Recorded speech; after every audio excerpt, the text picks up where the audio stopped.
नमस्कार दोस्तों, स्वागत है आपका स्टडी फॉर सिविल सर्विसेज में। यूपी पीएससी का जो आरओ का एग्जाम होने वाला है प्री का 27 जुलाई 2025 को, और यूपी पीसीएस 2025 का जो प्री वाला होने वाला है 12 अक्टूबर 2025 को। इन दोनों एग्जाम के लिए कई सारे फ्री इनिशिएटिव मैंने अनाउंस किए थे और सारा कमिटमेंट पूरा किया जाएगा। एक बार कमिटमेंट कर दिया तो पूरा करके रहता है स्टडी फॉर सिविल सर्विसेज। पिक्स का रिवीजन हमने चालू कर दिया है telegram channel study for civil services में, बिल्कुल फ्री में 3 बार पिक दी जाएंगी, उनको आप देखते रहिए। उसके अलावा प्रीवियस ईयर क्वेश्चन पेपर वगैरह, पीडीएफ वगैरह बहुत सारी चीजें उसमें मिलती हैं। तो study for civil services telegram join करके रखें और आगे भी ज्वाइन रहें जब तक सिलेक्शन वगैरह नहीं हो रहा है। फ्री क्विज की प्रैक्टिस करने के लिए एससीएस डेली क्विज में डेली 25 क्वेश्चन दिए जा रहे हैं। पिछले 6.5 साल से कई सारे एसडीएम, डीएसपी, आरओ, बीओ, कई पीसीएस के लोग उससे टॉपर्स तक उससे निकल चुके हैं, रैंक 1-2 तक। ठीक है, इसके अलावा ओनली करंट अफेयर हमारा चैनल है, ओनली करंट अफेयर। उसमें डेली करंट अफेयर की हम पिक दे देते हैं कि इतना करंट अफेयर जरूरी है, और प्लस उसके क्वेश्चन भी करवा देते हैं। तो ये तीनों फ्री टेलीग्राम चैनल आप एक बार ज्वाइन कर लीजिए और उसमें बने रहिए। तीनों की लिंक दी हुई है वीडियो के डिस्क्रिप्शन में, उस लिंक से ज्वाइन कर लीजिए। इसके अलावा हमने जो बोला था आपसे कि भाई वीडियो क्लासेस भी हम आपको बिल्कुल फ्री इनिशिएटिव के तहत देंगे। तो अभी हम शुरू में 75 दिन का बाकायदा स्टडी प्लान भी देंगे, मोस्ट इंपॉर्टेंट टॉपिक्स कवर भी करेंगे, प्लस उसके रिलेटेड क्वेश्चंस भी पूछेंगे, नए पैटर्न और ट्रेंड वाले, बिल्कुल, है ना। तो शुरू में ये 75 डेज की क्लास चलेगी। आरओ के 200 नंबर में से 140 यानी कि कट ऑफ वाला निकालने वाला के हिसाब से सब कुछ हम आपके लिए कराएंगे। 75 डेज की बिल्कुल फ्री क्लास होगी, सारे वीडियो फ्री रहेंगे, लेकिन सारे वीडियो की पीडीएफ सिर्फ और सिर्फ स्टडी फॉर सिविल सर्विसेज के पेड ग्रुप के मेंबर्स को मिल सकती है। और ये 75 डेज के बाद हम फिर यूपी पीसीएस 2025 प्री के लिए डेडिकेट कर देंगे। मतलब अभी से लेकर लगातार 10-11 अक्टूबर तक सारे फ्री इनिशिएटिव आपको मिलते रहेंगे। पिक्स रिवीजन भी जो है एससीएस की डेली क्विज में जो है फ्री जीएस क्वेश्चन का रिवीजन भी, ओनली करंट अफेयर वाला भी, और यहां पे वीडियो क्लासेस भी बिल्कुल फ्री में। एक भैया अपील है आपसे कि प्लीज वीडियो को लाइक जरूर करते रहना यार, लाइक करा करो यार, थोड़ा मोटिवेशन बना रहता है। एक कमेंट वगैरह कर दिया करो। दूसरी बात यह है कि भाई वीडियो में 5-6 क्वेश्चन पूछे जाएंगे डेली आपसे, उनको आप ईमानदारी से अटेम्प्ट करके अपना ईमानदारी से स्कोर बताइएगा कि कितने आपके सही हो रहे हैं, क्योंकि क्वेश्चन नए पैटर्न वाले होंगे। देखिए 3 टेलीग्राम चैनल है हमारे, इनको ज्वाइन करके बने रहिए यहीं पे। ये वाला मेन चैनल है, यहाँ पिक्स का रिवीजन कराया जाता है, प्रीवियस ईयर क्वेश्चन की पीडीएफ वगैरह सब मिल जाता है इसमें। बहुत सारे फ्री इनिशिएटिव चलते रहते हैं भाई। ये एससीएस डेली क्विज है, डेली इसमें क्विज फ्री में करा रहे हैं लगातार। ठीक है, ज्वाइन करके बने रहो इसमें, बिल्कुल फ्री है, 1 रुपया नहीं देना है इसमें। ये करंट अफेयर वाला चैनल है, डेली करंट अफेयर पढ़ो भी और उसकी प्रैक्टिस भी बिल्कुल फ्री में करो। तो फ्री इनिशिएटिव फॉलो करने वाले स्टूडेंट इस तरह से जो है आप तैयारी करते रहे। बाकी जिनके पास थोड़ी सी फाइनेंशियल फिजिबिलिटी है और लास्ट में सिर्फ और सिर्फ सिलेक्शन का उनका टारगेट है, कट ऑफ निकालने का टारगेट है अगर आपका, तो चाहे आपका आरओ वाला एग्जाम हो, चाहे पीसीएस वाला एग्जाम हो प्री का, दोनों के लिए आपको 3 चीजें करनी है। एससीएस का पेड ग्रुप आप ज्वाइन करिए, एससीएस का सिलेक्शन मटेरियल से और प्लस जो रिकॉर्डेड वीडियो पेड ग्रुप में दिए गए हैं सिर्फ उनसे पढ़ लीजिए। ठीक है, उसके बाद आप प्रैक्टिस कर लें एससीएस पेड क्विज और एससीएस टेस्ट सीरीज से। अगर आपने ये कर लिया, दोनों का प्री का कट ऑफ हर हाल में निकल सकता है, चाहे जैसा पेपर आयोग पूछ ले। Easy, moderate, tough, and conceptual, lengthy. SCS का आरओ का री एग्जाम का प्री का भी पेड ग्रुप चल रहा है, मेंस का भी ग्रुप चल रहा है। यूपी पीसीएस 2025 की शुरुआत से सिलेक्शन तक की भी तैयारी का कंप्लीट पेड ग्रुप चल रहा है, प्री का भी और मेंस का भी। आरओ प्रीलिम्स के लिए जीएस और अन्य सब्जेक्ट का रिवीजन हम लोग कर रहे हैं। करंट अफेयर का रिवीजन बाद में कराया जाएगा। जैसे कि हमने आपको बताया, रिवीजन का कारवा पहुंच चुका है क्लास नंबर 6 तक। क्लास नंबर 6 तक कारवा यहाँ पर पहुंच चुका है। जिन लोगों ने पिछली क्लासेस मिस कर दी हैं, आप लोग देखिए, निश्चित तौर पर प्रीलिम्स में आपको फ़ायदा मिलेगा इसका। हमारा टारगेट आपको पता है, हमारा मतलब जितने भी लोग सिलेक्ट होना चाहते हैं उनका टारगेट 135 से 140 का होना चाहिए आउट ऑफ 200। तैयारी के समय 115 से 120 भी आप अचीव कर पाते हैं, निगेटिव मार्किंग का इफेक्ट हटा करके, और गलत क्वेश्चन जो लगभग हर बार आ ही जाते हैं उनका इफेक्ट हटा करके। तो ये टारगेट आपका बन रहा है। ये पढ़ाई करते समय टारगेट होना चाहिए 115 120 भी आपने अचीव कर लिए तो निश्चित तौर पर कट ऑफ आपका क्लियर हो जाएगा और आप मेंस लिखेंगे। जो लोग रिसोर्सेज के बारे में पूछ रहे थे, वो ये रिसोर्सेज हमारे फॉलो कर सकते हैं। रिवीजन वीडियोस देखने से पहले रिवीजन के लिए हम लोग आपका 35 से 40 मिनट का समय लेते हैं। कुछ लोग कह रहे हैं रिवीजन की ड्यूरेशन बढ़ा दी जाए। मेरे हिसाब से इतना यहाँ पे सफिशिएंट रहेगा। 35 से 40 मिनट आपको रिवीजन के लिए देना चाहिए, और बाकी आप तो अपना इंटरनली रिवीजन कर ही रहे होंगे। हिंदी के लिए जो लोग नहीं पढ़ रहे हैं, मैं आपको बता दूं, हिंदी में कम से कम 55 मार्क्स आपको अचीव करने हैं। इसके लिए स्टडी फॉर सिविल सर्विसेज का आरओ का पापा वीडियो देखिए, वही रिसोर्स बेस्ट है, क्योंकि हमने सारे शब्दों को कंपाइल कर लिया है। जितने भी कॉन्सेप्ट वाक्य वर्तनी शुद्धि के हो सकते हैं, विशेषण विशेष के हो सकते हैं, उनको अच्छे से सरल भाषा में आर्या मैडम ने समझाया है। आप उनका वीडियो देखिए। जिन लोगों को बड़ा लग रहा है पापा वीडियो, वो इंडिविजुअल टॉपिक्स का भी देख सकते हैं। और जो लोग पेड ग्रुप में, आपको तो सिर्फ अपनी पीडीएफ से रिवीजन करना चाहिए। करंट अफेयर का रिवीजन हम लोग कराएंगे ही। करंट अफेयर और economic current affair, Uttar Pradesh current affair मिला करके 35 मार्क्स के सवाल पूछे जाने की उम्मीद है। और इसमें 30 बिल्कुल अचीव किया जा सकता है। अभी के लिए जो लोग करंट अफेयर पढ़ने के लिए पूछ रहे थे, आप लोग स्टडी फॉर सिविल सर्विसेज के मंथली करंट अफेयर के वीडियोस देखिए, जून 2024 से लेकर अब तक जितने भी आ चुके हैं अप्रैल तक, उनको एक बार एटलीस्ट आप लोग देख डालिए। फिर करंट अफेयर रिवीजन भी हमारा शुरू होगा। पेड ग्रुप मेंबर्स जो है अपने ग्रुप में दिए गए रिसोर्सेज को फॉलो करें, पेड क्विज लगाते रहें, टेस्ट सीरीज लगाते रहें। कुछ लोग पूछ रहे हैं कि क्या अभी भी जो है पेड ग्रुप ज्वाइन करके रिसोर्सेज को फॉलो किया जा सकता है? हाँ बिल्कुल, अभी भी किया जा सकता है। ROARO का जो सिलेबस है, अगर आप डेली 8 से 10 घंटे इसमें दे सकते हैं 70 दिवस में, तो अभी भी जो है पेड ग्रुप में आकर के अपनी तैयारी कर सकते हैं। उत्तरी भारत का मैदानी क्षेत्र हमने आपको पढ़ा दिया था।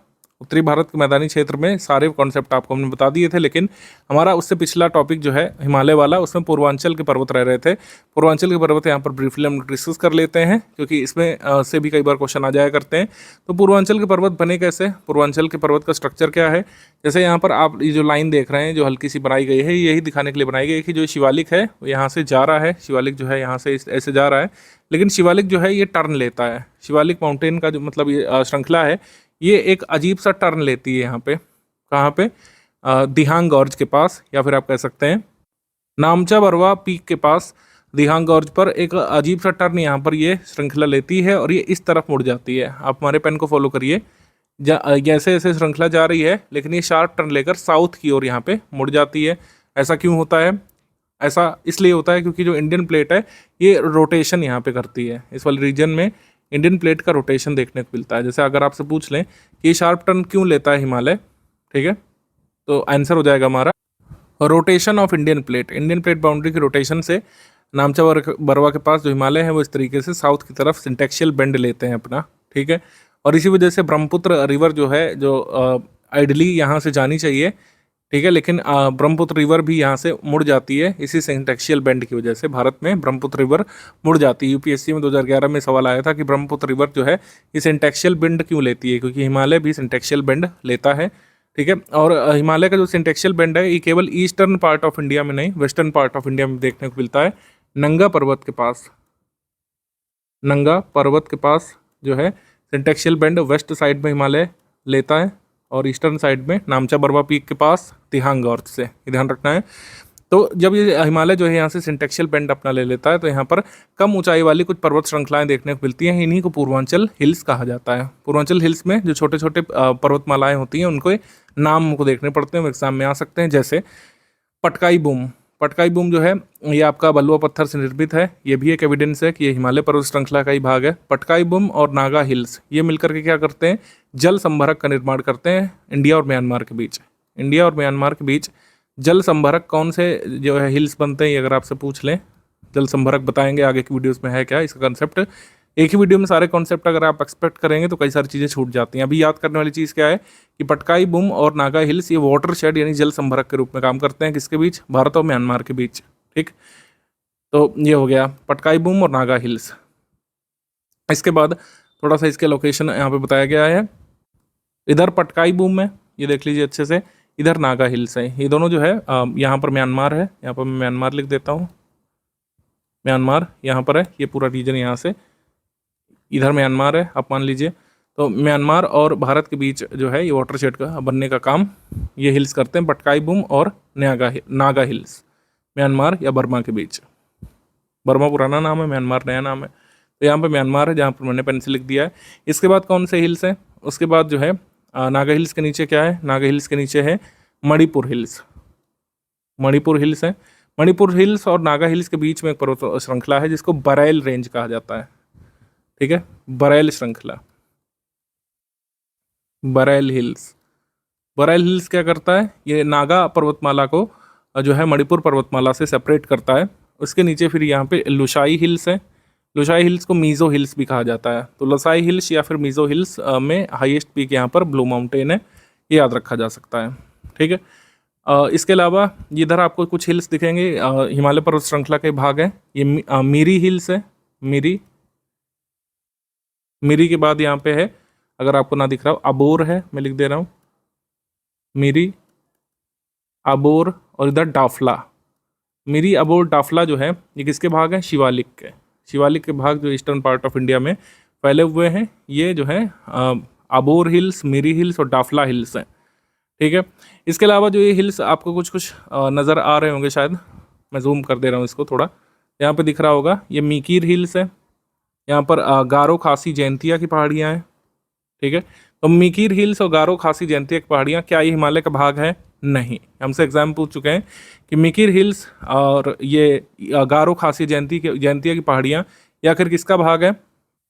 प्रायद्वीपीय भारत के पठार के भाग हैं, पेनिनसुलर प्लेट्यू ऑफ इंडिया के भाग हैं ये गारो खासी जयंतिया और मीकीर हिल्स। कार्बी आंगलोंग प्लेट्यू भी आप इसमें शामिल कर सकते हैं। तो इसमें आपको डिफ्रेंशिएट करना पता होना चाहिए कि कौन कौन से हिल्स जो है नॉर्थ ईस्ट इंडिया में कह सकते हैं हिमालय के भाग हैं और कौन से जो है प्रायद्वीपीय भारत के पठार के भाग हैं। ये डिस्टिंक्शन आपको क्लियर रहना चाहिए, क्योंकि इससे आपको क्वेश्चन जो है घुमा करके यूपीएससी पूछ सकता है भविष्य में कि कौन से हिल्स जो है भाग हैं हिमालय के, कौन से हिल्स भाग हैं डेक्कन प्लेट्यू के। ये क्लियर रहना चाहिए। अब जो छोटा टॉपिक हमारा हिस्ट्री का बच रहा था उसको भी भाई कंप्लीट करेंगे, कोई भी चीज़ छोड़ेंगे नहीं। रिवीजन का मतलब ये नहीं कि चीज़ों को छोड़ते हुए चले। मध्य पाषाण काल के स्थल मैप में देख लेते हैं हम लोग, जिससे याद करने में आसानी रहे आपको। मध्य पाषाण काल के स्थलों में अगर हम देखेंगे, हम लोग एक डायरेक्शन से भी देखना शुरू करेंगे, क्योंकि डायरेक्शन बेस्ड क्वेश्चन यहाँ पे आ चुका है, या क्वेश्चन आया था आपके आरओ के मेंस पेपर में, ठीक है। 2021 वाले मेंस में आया था कि मीजोलिथिक साइट्स को ज्योग्राफिकली वेस्ट से ईस्ट की तरफ लगाइए, यानी जो सबसे पश्चिम में है उसको पहले रखेंगे, पश्चिम से पूर्व की ओर व्यवस्थित करना है। तो इसमें देखिए साइट्स कौन कौन से दिए हैं, पैसरा, लेखैया, बीरभानपुर और मादाहा। तो अगर आपको ये क्लियर होता, लोकेशन वाइज क्लियर होता कि जो है बीरभानपुर जो है, बीरभानपुर ये यहाँ पे आपको देखने को मिलता है वेस्ट बंगाल में, ठीक है। पैसरा आपको यहाँ पर देखने को मिलता है बिहार में। कोई भी एक पता होता तो यहाँ पर कर ले जाते। बीरभानपुर पता होता तो सबसे अच्छी बात है, ठीक है। ये सबसे आपका ईस्टर्न साइड पड़ने वाला मेसोलिथिक साइट है, तो बीरभानपुरा आपका आखिरी में आएगा, ये आपको क्लियर रहेगा। तो आप इसमें एटलीस्ट 2 ऑप्शन एलिमिनेट कर सकते थे, ए और बी वाला एलिमिनेट कर सकते थे, तो सी और डी में क्या है आपको इसका उत्तर मिल सकता था। खैर हम यहाँ पर लोकेशन देख लेंगे, फिर इस क्वेश्चन का आंसर हम लोग करेंगे ही। तो आप देखेंगे सबसे ईस्टर्न साइड, सबसे वेस्टर्न साइड कौन सा है?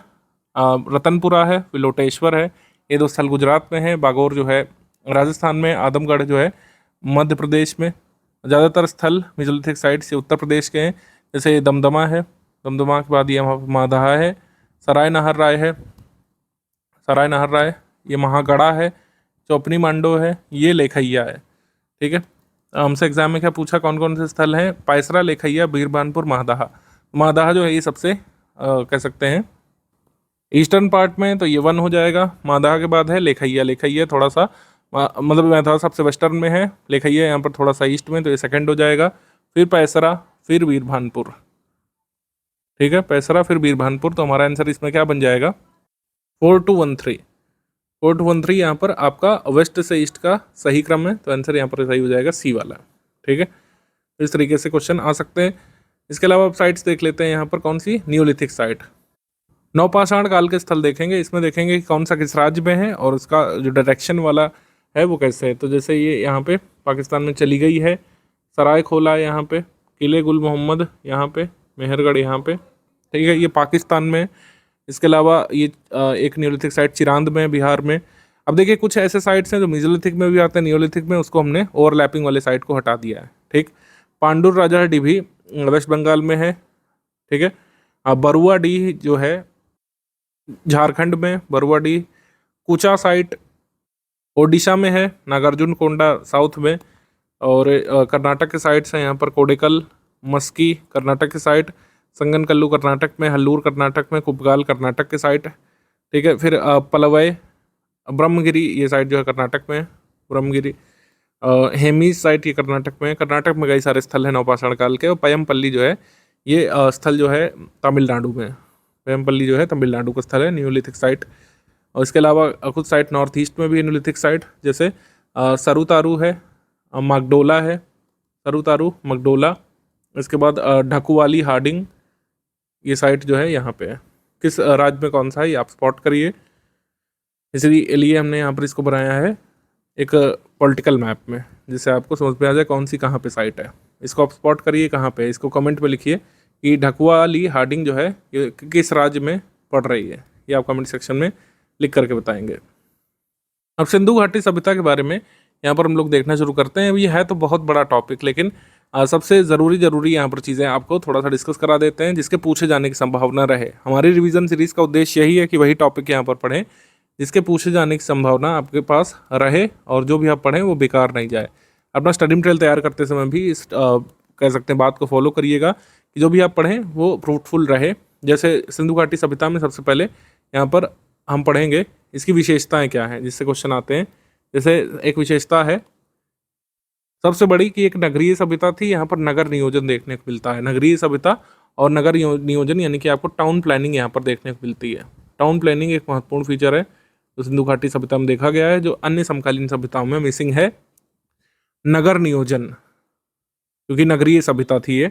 इसके बाद गलियाँ यहाँ पर ग्रिड पैटर्न में थी। ग्रिड पैटर्न का मतलब है कि इस तरीके की गलियाँ यहाँ पे बनाई गई थी जो राइट एंगल्स पे मुड़ जाया करती हैं, जैसे हमारे शहरों में गलियाँ होती हैं इस तरीके की बनती हैं। एक गली दूसरे से मिलती है राइट एंगल पर, इस तरीके का ग्रिड पैटर्न आपको देखने को मिलता है। पकी हुई ईंटों से बनी नालियाँ मिलती हैं, पक्की नालियाँ पकी हुई ईंटों से बनी और पकी ईंटों से बने इमारत भी देखने को मिलती है।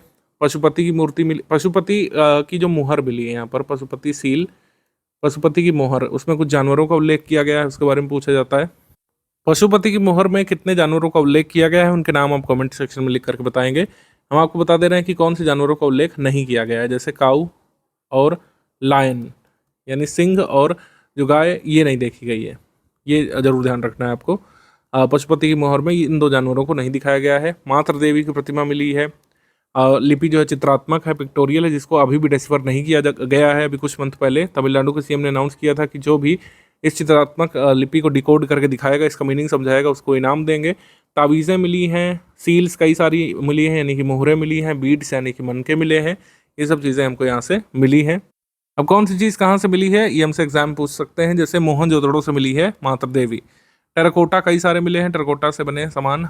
नाव के चित्र मिले हैं, ये भी पूछा गया था एग्जाम में 22 वाले में। नाव के चित्र कहाँ से मिले हैं? लोथल से, लोथल और मोहनजोदड़ो से।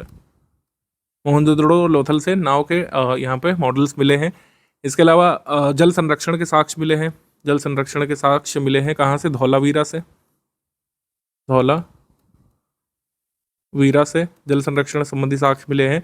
लेकिन अगर आपसे पूछें पीने योग्य जल संरक्षण के साक्ष्य कहाँ से मिले, तो इसका आंसर फिर धौलावीरा नहीं रहेगा, इसका आंसर हो जाएगा मोहनजोदड़ो। मोहनजोदड़ो से कई कुएं मिले हैं, तो इसका मतलब है कि कई पीने योग्य जल संरक्षण के साक्ष्य मिले हैं मोहनजोदड़ो से, तो ये याद रखना है। इसके अलावा पासे मिले हैं, चित्रित मोहरें मिली हैं। घोड़े की अस्थियां कहाँ से मिली हैं? सुरकोतड़ा से। ऊँट की अस्थियां मिली हैं। लकड़ी का हल कहाँ से मिला है? बनावली से। लकड़ी का हल बनावली से मिला है। जुते हुए खेत कहाँ से मिले हैं? कालीबंगा से मिले हैं। तो यही सब आपको याद रखते हुए चलना है कि कौन से साक्ष्य कहाँ से मिले हैं। काले रंग के चित्रित लाल मृदभांड यहाँ की जो सोसाइटी है इसकी विशेषता थी। कांसे की नर्तकी की मूर्ति मिली है मोहनजोदड़ो से। इसके अलावा उनकी जो सामाजिक जीवन था उसके बारे में देखें तो मृत्यु के बाद के जीवन में विश्वास रखते थे। मृत्यु के बाद जीवन यात्रा चलती रहती मनुष्य की, ऐसा मानते थे। तभी अपने बुरियल में यानी कि जब शवाधान करते थे तो मृतक के साथ उसके काम आने वाली कुछ चीज़ें वो लोग उसके साथ दफन करते थे, जैसे बर्तन में कुछ अनाज। पशु पक्षियों की पूजा होती थी, पेड़ पौधों की पूजा करते थे, नेचुरल एलिमेंट्स की पूजा कुल मिलाकर करते थे, जैसे सन की मूर्ति पूजा होती थी। लेकिन मंदिरों के कोई भी साक्ष्य नहीं मिले हैं। मंदिरों के साक्ष्य हमको कुषाण डायनेस्टी से पुराने नहीं मिले हैं अभी तक भारत में, मतलब कुषाण काल से पुराने मंदिर हमको नहीं मिले हैं। मंदिर में मूर्ति रख कर के पूजा का कोई उल्लेख नहीं मिला है। मूर्तियाँ कई सारी मिली हैं। यज्ञ की वेदी मिली है। यज्ञ की वेदी कहाँ से मिली है? कालीबंगा से। सिंधु घाटी सभ्यता में उत्तर, दक्षिण, पूर्व, पश्चिम का जो एक्सटेंशन है ये देख लेते हैं। जैसे इसके बारे में पूछा गया था कि ईस्टर्न एक्सटेंशन जो है ये कहाँ पड़ता है? आलमगीरपुर में, उत्तर प्रदेश में। सदर्न एक्सटेंशन पड़ता है मालवन, गुजरात में। सुतका गेंडोर बलूचिस्तान, पाकिस्तान में पड़ता है वेस्टर्न इसका एक्सटेंशन, मतलब पश्चिमी छोर। और उत्तरी सबसे छोर है मांडा, जम्मू कश्मीर में। मांडी नामक स्थल जो है ये उत्तर प्रदेश में है, मांडा गुजरात में, ध्यान रखना है आपको। सिंधु घाटी सभ्यता की अगर हम बात करें तो इसको प्राक हड़प्पा काल में डिवाइड कर सकते हैं, परिपक्व हड़प्पा काल में और उत्तर हड़प्पा काल में, जब जो है अंतिम फेज था इसका। प्राक हड़प्पा यानी कि हड़प्पा सभ्यता डेवलप हो रही थी, और परिपक्व हड़प्पा काल जिसमें नगरीय सभ्यता हमको देखने को मिलती है। उत्तर हड़प्पा काल जिसमें कई सारी सब सिविलाइजेशन देखने को मिलती है। प्राक हड़प्पा काल की सभ्यता कौन कौन सी है? जैसे एक कोट दीजी सभ्यता है, कोट दीजी कल्चर, ये नाम याद रखिएगा। दूसरा आमरी कल्चर है। तीसरा यहाँ पे सोथी कल्चर है, सोथी सभ्यता। ये प्राक हड़प्पा काल की सभ्यताएं। परिपक्व हड़प्पा काल की सभ्यताएं आपने प्रमुख नगरों में देखा, जैसे कि लोथल, मोहनजोदड़ो, हड़प्पा, ये सब। उत्तर हड़प्पा काल की सभ्यता कौन कौन सी है? जैसे एक है झूकर सभ्यता, एक है झंगार सभ्यता, और तीसरी है सिमेट्री एच सभ्यता, और चौथी है गंगा यमुना दोआब सभ्यता या रंगपुर जो है, मतलब कह सकते हैं रंगपुर सभ्यता। तो 5 सभ्यताएं यहाँ पर उत्तर हड़प्पा काल की हैं। बनावली जो साइट है, बनावली साइट हरियाणा में, इसका एक कह सकते हैं स्पेशल फीचर है जो आपको याद रखना चाहिए। स्पेशल फीचर है यहाँ पर 3 फोल्ड डिपॉजिट्स मिले हैं। 3 फोल्ड डिपॉजिट्स का मतलब हो गया यहाँ पर तीनों ही काल के, यानी प्राक हड़प्पा काल के, परिपक्व हड़प्पा काल के और उत्तर हड़प्पा काल के जो है एविडेंसेस मिले हैं। तीनों ही काल के एविडेंसेस मिले हैं खुदाई में, अलग अलग चरणों में, जैसे एग्जाम पूछा गया। बनावली के निम्नतम अवशेष किस कल्चर की तरफ इशारा करते हैं? तो प्राक हड़प्पा ग्राम्य संस्कृति की ओर इशारा करते हैं। बनावली के निम्नतम जमाव, बीच के जमाव जो है वो किस बारे में? मैच्योर हड़प्पा सभ्यता के बारे में, यानी परिपक्व हड़प्पा काल के बीच के अवशेष हैं। सबसे ऊपरी अवशेष किसके बारे में है? उत्तर हड़प्पा काल के अवशेष हैं बनावली में। तो बनावली में तीनों ही काल के अवशेष मिले, जिसको 3 फोल्ड डिपॉजिट्स कहा गया है। 3 फोल्ड डिपॉजिट्स इसलिए कहा गया है क्योंकि इसमें हड़प्पा काल मतलब हड़प्पा सभ्यता जो है उसके तीनों ही कालों के अवशेष बनावली से मिले हैं। एक क्वेश्चन जैसे इसमें पूछा गया, सिंधु घाटी सभ्यता के किस पुरास्थल से नाव के चित्र या मॉडल मिले हैं? मोहनजोदड़ो और लोथल से, हड़प्पा से नाव के चित्र या मॉडल प्राप्त हुए हमको। ऐसे क्वेश्चन हमसे एग्जाम में पूछे जाते हैं। अभी जो लिस्ट है, मैं लिस्ट पर ज़्यादा फोकस तो नहीं कर रहा हूँ रिवीजन में, क्योंकि हमने स्टडी मटेरियल में ऑलरेडी दे दिया है, लेकिन लिस्ट ये वाली मुझे काफ़ी ज़रूरी लग रही है। मुझे लगता है आरओ एग्जाम में इससे सवाल आ सकता है, तो ये वाली लिस्ट अच्छे से रिवाइज करके जाइएगा। इसमें सिंधु घाटी और उससे संबंधित समकालीन सभ्यता जो है उसके बारे में जो विद्वानों ने बुक्स लिखी हैं, हमारे हिस्टोरियंस ने, आर्कियोलॉजिस्ट ने, तो बुक्स एंड ऑथर से मिलाने को मैचिंग वाला क्वेश्चन आ सकता है। जैसे आसार राव की किताब है the decipherment of in the script, B Subba Rao की किताब है the personality of India, M K Dhavalikar की किताब है, धावलिकर की किताब the first farmers of the Deccan, Asko Parpola की किताब है डेसिफरिंग द इंडिस स्क्रिप्ट, और एच डी संकालिया किताब prehistory of India, the prehistory and protohistory of India और India and Pakistan, B K Thapar की recent archaeological discovery in India, Shereen Ratnagar की trading encounters from the Euphrates to the Indus girl the bronze age, Nayanjot Lahiri की the decline and fall of Indus civilisation, D P Agrawal की the copper bronze age in India, S P Gupta की the Indus Saraswati civilisation, S R Rao की Lothal and Indus civilisation, notes on archaeology for field work, ये ऐसे करके किताब है, O G S Crawford की, जॉन डेस्मंड की pre historic cultures of the Horn of Africa, Mortimer Wheeler की early India and Pakistan, E L Basham की जो है the cultural history of India, A L Basham की, जरूर ध्यान रखना है, जोनाथन मार्क कैन्योर की the ancient cities of the Indus valley civilisation, Brajbasi Lal की, बीबी लाल की the earliest civilisation of the South Asia, the Saraswati flows on, ये किताब है ब्रजबासी लाल की, बीबी लाल की, और भगवान सिंह की the Vedic Harappans, Mortimer Wheeler की Indus civilisation, Bridget and Raymond Allchin की, या ऑल्चिन दंपत्ति इनको कह सकते हैं, the birth of Indian civilisation. तो ऐसे ही किताबों का नाम और ऑथर का नाम एक बार देख लीजिएगा, थोड़ा सा रिवाइज कर लीजिएगा, मतलब एग्जाम से पहले। ये इस साल के लिए जरूरी टॉपिक प्रतीत हो रहा है। सीजीपीएससी के एग्जाम में ऐसे क्वेश्चन आया था, ये आपके एग्जाम में भी आ सकता है कि इसमें मिलाना है कौन सा स्थल जो है किस सभ्यता की ओर इशारा करता है। कई बार जो है कॉमन साइट भी हो सकती है, तो उससे आपको एलिमिनेट भी करना पड़ेगा। जैसे आप चारों में देखिए किसमें आप सबसे ज़्यादा श्योर हैं, ठीक है। जैसे बुरज़ोम जो है हर हाल में एक न्यूलिथिक साइट है जो जम्मू कश्मीर से मिली है, तो सी का 2 यहाँ पे है, तो सी का 2 किस में देखने को मिल रहा है? सी का 2 देखने को मिल रहा है बी वाले ऑप्शन में। तो आपने सारी चीज़ों को एलिमिनेट कर लिया। अगर आप ये श्योर थे कि बुरज़ोम में एक न्यूलिथिक साइट है जम्मू JNK में, ठीक है, तो बाकी भी यहाँ पर मैच हो जाएंगे। जैसे पैलेलिथिक साइट है सोहान या सोन रिवर घाटी है। इसके अलावा मीजोलिथिक साइट मध्य पाषाण काल का स्थल कौन सा है? भीमबेटका की गुफा, जैसे हमने आपको बताया। यहाँ पर आपको पैलेलिथिक पेंटिंग भी मिली है और मीजोलिथिक साइट भी है भीमबेटका। इसके अलावा चालकोलिथिक कौन सी है? बनास नदी घाटी किनारे चालकोलिथिक एविडेंसेस मिले हैं। ऐसे एक सवाल इस पर पूछा कि इंडो सैली सिविलाइजेशन के आधार पर इन क्वेश्चन को आंसर करिए। तो सभी तरीके के निर्माण कार्य के लिए एक आकार की ईंटों का प्रयोग किया गया है, ये एकदम सही बात है। सभी प्रकार के निर्माण के लिए एक जैसी ईंट का प्रयोग किया गया है और सभी पकी हुई ईंटें थी। मोस्टली ऑल हाउसेस वर सिंगल स्टोरी, ज़्यादातर मकान एक मंजिला थे, ये गलत है, ज़्यादातर मकान 2 या 3 मंजिला थे। मेन रोड की एवरेज लेंथ जो है 10 मीटर थी, ये सही है, 9.75 मीटर थी, ये सही है। तो हमारा आंसर इसमें हो जाएगा सी। 1 और 3 सही है, सेकंड स्टेटमेंट इनकरेक्ट है। ज़्यादातर जो घर पाए गए हैं, घरों के अवशेष पाए गए हैं, वो 2 या 3 मंजिला घर रहे होंगे। यूपीपीएससी में ये सवाल जैसे पूछा गया था 2020 वाले पेपर में कि सिंधु घाटी सभ्यता है, उत्तर वैदिक सभ्यता है, मध्यकाल है, ऋग्वैदिक समाज है, इसको हमको मिलाना है, कौन कैसी सभ्यता थी। तो सिंधु घाटी सभ्यता जैसे मैंने आपको बताया एक नगरीय सभ्यता थी, याद रखना है।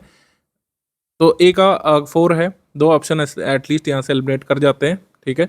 बी जो है उत्तर वैदिक समाज, उत्तर वैदिक समाज एक कृषक समाज था, ठीक है, ये ध्यान रखना है। उत्तर वैदिक समाज एक कृषक समाज था, जबकि ऋग्वैदिक समाज एक चारागाह आधारित सभ्यता थी, जिसके बारे में हम पढ़ेंगे आगे रिवीजन में। ऋग्वैदिक सभ्यता एक चारागाह पर आधारित सभ्यता थी, और मध्यकाल जो है ये फ्यूडलिज्म या लैंडलॉर्डिज्म पे आधारित है, ठीक है, ये आपको पता होना चाहिए। इसके बाद सैंधव सभ्यता का महान स्नानागार कहाँ से पाया गया है, बहुत बार पूछा जा चुका क्वेश्चन है, आपको कमेंट में बताइएगा। सिंधु घाटी सभ्यता के बारे में असत्य क्या है, लोहे से परिचित नहीं थे सिंधु घाटी सभ्यता के लोग। इसके अलावा कौन सा सही सुमेलित नहीं है, ये पूछ सकते हैं। आलमगीरपुर उत्तर प्रदेश में है, लोथल गुजरात में है, कालीबंगा जो है ये हरियाणा में नहीं है, ये राजस्थान में पड़ता है, रोपड़ पंजाब में है। इसके अलावा ये स्थल मिलाने को आया, जैसे मांडा मैंने बताया, मांडा जम्मू कश्मीर में है, ठीक है। राखीगढ़ी भारत की सबसे बड़ी एरिया बाय सिंधुस वैली साइट है, ये हरियाणा में पड़ती है, कालीबंगा राजस्थान में है, और दायमाबाद जो है महाराष्ट्र में। इस तरीके से हम इसको मिला देंगे। तो उसके बाद ये कुछ क्वेश्चन है, जैसे मोहनजोदड़ो और हड़प्पा जो है ये डेड सिटीज़ हैं, विलुप्त हो चुके हैं क्योंकि इनका सिविलाइजेशन खत्म हो चुका है, इनको एक्सकवेशन के दौरान खोजा गया था, ये भी सही है। तो ए और आर दोनों तो सही है, लेकिन आर ए को एक्सप्लेन नहीं कर रहा है, तो हमारा आंसर इसमें हो जाएगा बी। बी यहाँ पे सही है। आगे प्रश्न है कि हड़प्पा संस्कृति के संदर्भ में शैलकृत स्थापत्य के प्रमाण कहाँ से मिले हैं, ये आपको कमेंट सेक्शन में लिख करके बताना है, कहाँ से मिले हैं शैलकृत स्थापत्य के प्रमाण। धौलावीरा कहाँ पे है, धौलावीरा गुजरात में है, ए यहाँ पे सही आंसर हो जाएगा, धौलावीरा गुजरात में है। कौन सा हड़प्पन सिटी 3 भागों में डिवाइडेड है, ये भी आप कमेंट सेक्शन में लिख करके बताएंगे। Highly advance water management system और कंजर्वेशन सिस्टम हड़प्पा का ये कहाँ से खोजा गया है, वाटर मैनेजमेंट और कंजर्वेशन सिस्टम ये धौलावीरा से खोजा गया है, जैसे हमने अभी स्टडी किया, ठीक है। तो बी यहाँ पर आंसर हो जाएगा। उन्नत जल प्रणाली हमको देखने को मिली है धौलावीरा से। क्वेश्चन नंबर 43 और 45 का आंसर जो है आप लोग कमेंट सेक्शन में लिख करके बताएंगे। अब लोग आगे सेक्शन की तरफ बढ़ते हैं। देखिए माइक्रो और मैक्रो न्यूट्रिएंट आखिर होते क्या हैं, और इन सबसे पहले न्यूट्रिएंट का क्या मतलब है, A to Z पूरी जानकारी देखेंगे अगले 5 मिनट में। अभी मजा आएगा ना भिड़ो। जैसा कि आप जानते हो कि आपका जो पाचन तंत्र अर्थात डाइजेस्टिव सिस्टम है, उसका काम होता है आपके खाए हुए खाने में से न्यूट्रिएंट अर्थात पोषक तत्व को अलग करना। देखिए आप जो भोजन करते हो उसमें कार्बोहाइड्रेट, फैट और प्रोटीन, ये 3 चीज़ें होती हैं, लेकिन ये तीनों चीज़ें आपका खून एक्सेप्ट कर ही नहीं पाता है।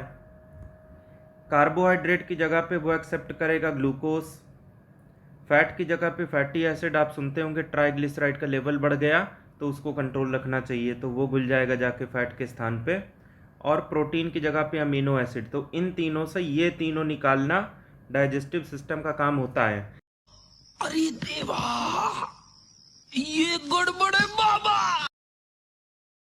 आप इस छोटी आंत को अगर जूम करके देखिएगा, इसका सबसे निचला हिस्सा होता है ड्यूडेनम, उसको जब आप जूम करके देखिएगा तो इस तरह के छोटी छोटी उंगली मिलेंगी लाखों की संख्या में। इसमें से किसी भी एक को उठा के जब आप जूम कीजिएगा तो अंदर मिलेंगे कई सारी नसें और धमनियाँ।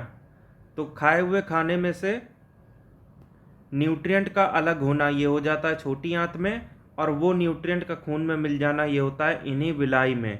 और फिर खून तो पूरे शरीर में दौड़ रहा है, तो ये पूरे के पूरे न्यूट्रिएंट भी पूरे शरीर में दौड़ जाएंगे, और जिन भी कोशिका को ज़रूरत पड़ेगी उनको वो मिल जाएगा।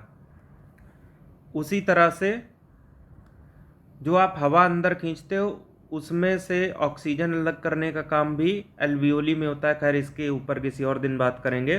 तो न्यूट्रिएंट क्या होते हैं ये आप समझ चुके हो। अब ये जो विलाई होती है ना, इनके पास दिमाग नहीं होता। खाए हुए खाने में से जितना भी खून में घुलना पॉसिबल है वो सब का सब ये विलाई खून में मिला देंगी जाके। अब इसमें से शरीर को क्या चाहिए और क्या वेस्ट प्रोडक्ट है ये विलाई डिसाइड नहीं कर सकती। ये फाइनली बाद में जाके किडनी में जब ब्लड छनेगा तो इनमें से जो चीज़ें नहीं चाहिए वो पेशाब के रास्ते बाहर आ जाएगा, और जो चाहिए वो वापस खून में फिर से मिला दिया जाएगा। जब किडनी के ऊपर कभी बात करेंगे तब इस पे फिर से चर्चा करेंगे। फिलहाल ये न्यूट्रिएंट होते हैं दो टाइप के, एक तो कम मात्रा में चाहिए। अब आप ये नहीं कह सकते कि कम मात्रा में चाहिए तो इससे अच्छा दो ही ना, दिक्कत हो जाएगी बहुत ज़्यादा। आप देखते हैं कई लोगों को कैल्शियम की कमी हो जाती है, आयरन की कमी हो जाती है, जबकि ये बहुत कम मात्रा में चाहिए। और कैल्शियम की कमी हो गई तो उसे अगर आप बाहर चढ़ाते हो नसों के जरिए, ग्लूकोज जैसे चढ़ाया जाता है वैसे, तो एक एक बूंद 10-10 मिनट में गिरनी चाहिए। अगर बूंद गिरने की स्पीड बढ़ा दी ना तो हो सकता है इंसान टपक भी जाए, एकदम से फीवर आएगा, ठंड लगेगा और ऊपर से फिर मामला खत्म। खत्म, bye bye, tata, goodbye, गया। तो हॉस्पिटल में जो ट्रेनीज होते हैं उनको यही सबसे पहले सिखाया जाता है। यही केस आयरन के साथ भी होता है। तो आयरन कैल्शियम कहने का मतलब ये कि बेहद कम मात्रा में चाहिए, लेकिन चाहिए ज़रूर। और दूसरे होते हैं मैक्रो अर्थात वृहद पोषक तत्व। जैसा इनका नाम है वैसा ही इनका काम है, इनको ज़्यादा अमाउंट में चाहिए चीज़ें। तो आपसे एग्ज़ाम में कहेगा कि इसमें से बता दो कौन सा माइक्रो है या नहीं है, या कौन सा मैक्रो है कि नहीं है। तो एक बार उनकी लिस्ट देख लेते हैं। तो ये देखो, ये रहे आपके मैक्रो न्यूट्रिएंट जो आपको ज़्यादा अमाउंट में चाहिए। आपके शरीर में मैग्नीशियम 1% है। अब 1% आपको बहुत कम लग रहा होगा, लेकिन पूरे शरीर का 1% देखो ज़रा। 100 किलो का मान के चलिए शरीर है, तो 1 किलो तो मैग्नीशियम ही भरा है उसमें, तो ज़्यादा हुआ कि नहीं? बिल्कुल हुआ। उसी तरह से फॉस्फोरस, हड्डी में फॉस्फोरस घुसा पड़ा है।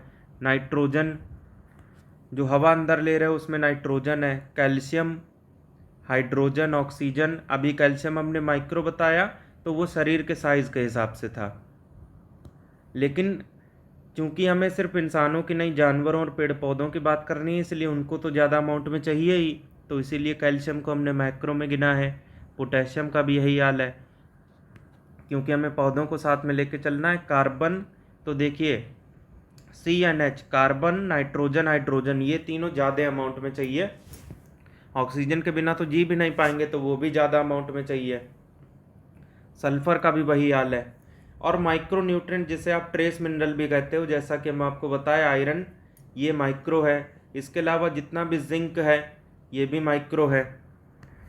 अच्छा, जिंक की अगर कमी हो गई तो सांस लेने में तकलीफ तक हो सकती है। तभी आप देखे होंगे कि कोविड में जहाँ जिंक देने की बिल्कुल ज़रूरत थी ही नहीं, वो फेफड़ा डैमेज हो रहा था, उसका जो ट्रैकिया है जहाँ से हवा घुसती है अंदर फेफड़े तक जाती है, उसकी बैंड बजी पड़ी थी वहाँ पे, लेकिन उसको कोई सही करने पे नहीं जा रहा था। जिंक की गोली पहले पड़े थे सब वहाँ पे। अभी नहीं चलेगा, अभी नहीं चलेगा। वैसे तो डॉक्टर थे ही नहीं काफ़ी सारे, इसीलिए और ज़्यादा दिक्कत आ रही थी। तो फिजिशियन को जितनी नॉलेज होती है कि भैया जिंक दे दो, सांस लेने में कमी है, तो मतलब वो नहीं सही से ले पा रहा। तो आप कहाँ थे ज्ञानी बाबा? क्लोरीन है, मैंगनीज है, मॉलिब्डेनम है, निकल है। तो जितने भी मेटल वाली चीज़ें हैं मैग्नीशियम को छोड़ के, मैग्नीशियम, कैल्शियम, फास्फोरस, इन सबको छोड़ दिया जाए तो जितना भी लोहा, लंगड़, ये क्या है? कॉपर, जिंक, ये सब है, निकल, मॉलिब्डेनम, बोरॉन, वो सब माइक्रो न्यूट्रिएंट हो जाता है।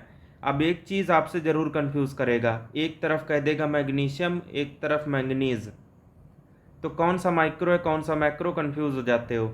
तो हमने तरीका बता दिया। मैग्नीशियम शरीर में होता है 1%, तो ये ज़्यादा है ना। 100 किलो का बंदा 1 किलो खाली मैग्नीशियम है, तो मैग्नीशियम ज़्यादा, तो ज़्यादा मतलब मैक्रो, और जो बच गया मैंगनीज वो बाय डिफ़ॉल्ट माइक्रो। तो साइंस में आज की चर्चा बस ख़त्म करते हैं और जाते जाते रीजनिंग के 2 क्वेश्चन सॉल्व करते हैं। हम आपसे पूछे थे कि आपको अगर इम्पॉर्टेंट चैप्टर्स के बारे में जानने हो, RO, PCS जो कि रीजनिंग में आते हैं, इसके अलावा अगर आप CSAT भी देने जा रहे हो। कौन है ये लोग, कहां से आते हैं ये? वैसे CSAT अलग से कब क्यों दोगे, PCS आप दोगे 12-10 को जाके, तभी ना CSAT दोगे। तो उस CSAT के अगर आपको इम्पोर्टेंट चैप्टर्स जानने हो तो बता दीजिए। बहुत कम लोगों ने कमेंट करा, इसीलिए हम एक साथ पूरी लिस्ट अभी नहीं देंगे, एक एक करके जो जो सवाल लाएंगे अभी से ये समझना कि केवल उसी चैप्टर से लाएंगे जो मोस्ट इम्पॉर्टेंट होगा। अब जैसे ये ऑड वन आउट है। तो ये चैप्टर आपको करके जाना है। आप इस चैप्टर को कीजिए। आप कई बार आप फंस जाते हो, पहला लॉजिक नहीं लगा, आप माथा पकड़ के बैठ जाओगे वहाँ पे। जैसे देखो यहाँ पे 94, 67, 85, 13, तो आप कहिएगा कि ये 67 प्राइम है, ये 13 प्राइम है ससुर। अब इस 85, 94 का नहीं समझ में आ रहा, ये दोनों कंपोजिट है, नहीं लग पा रहा। अब सम ऑफ डिजिट ले लो, ये 13, 6, 7, 13, 8, 5, 13 और ये 13 खुद ही है, जबकि हमें सम ऑफ डिजिट 13 चाहिए, तो बस ये अलग हो गया इससे। क्या बात है सर, क्या बात है सर, क्या बात, ये बात है। अब ये डिस्टेंस एंड डायरेक्शन, ये भी मोस्ट इंपॉर्टेंट चैप्टर है, इसे भी आपको करके जाना चाहिए। तरीका बहुत सिंपल है, एक रेफरेंस पॉइंट बनाना होता है बस। मोहित के बारे में बात करते हुए कहा गया कि जहाँ से वो शुरू करेगा अपने घर से 15 किलोमीटर वेस्ट जाएगा, इस पॉइंट से वो चला। अब यहाँ से वेस्ट जाइएगा तो ऐसे ही तो होगा, अपने लेफ्ट में जा रहे हो तो इसका मतलब वेस्ट है। ये वेस्ट में गया कितने, तो 15, अभी वो यहाँ पे है। इसके बाद वो लेफ्ट मारेगा। अब मोहित को छोड़ो, अपने आप को इमेजिन करो, ऐसे ऐसे जा रहे हो, लेफ्ट मारोगे कहाँ जाओगे, ऐसे ही तो जाओगे। ये चले आप 20, अभी आप इधर हो। इसके बाद ये ईस्ट, यहाँ से ईस्ट का मतलब क्या है, ये डायरेक्शन। फिर वो कितने चल गया, 25 चल गया। ईस्ट के बाद 25 चला, तो 15 तो यहाँ तक है, और बाकी ये जो 10 है ये टोटल 25 हो जाता है। ये 15 और बाकी ये जो लाइन है यहाँ से यहाँ, ये 10 है। इसके बाद लेफ़्ट मुड़ेगा, आप ऐसे जा रहे हो, लेफ़्ट मारोगे कहाँ जाओगे, ऐसे ही जाओगे। कितना जाना है, तो 20 जाना है, तो 20 ये है, तो ये 20 इतना हो जाएगा। यहाँ पे आप रुक गए। अब आपसे कहा जा रहा है कितनी दूर है ये उसका घर, ये घर है और ये उसकी फाइनल पोजीशन है, तो इतना डिस्टेंस जो कि है 10। बस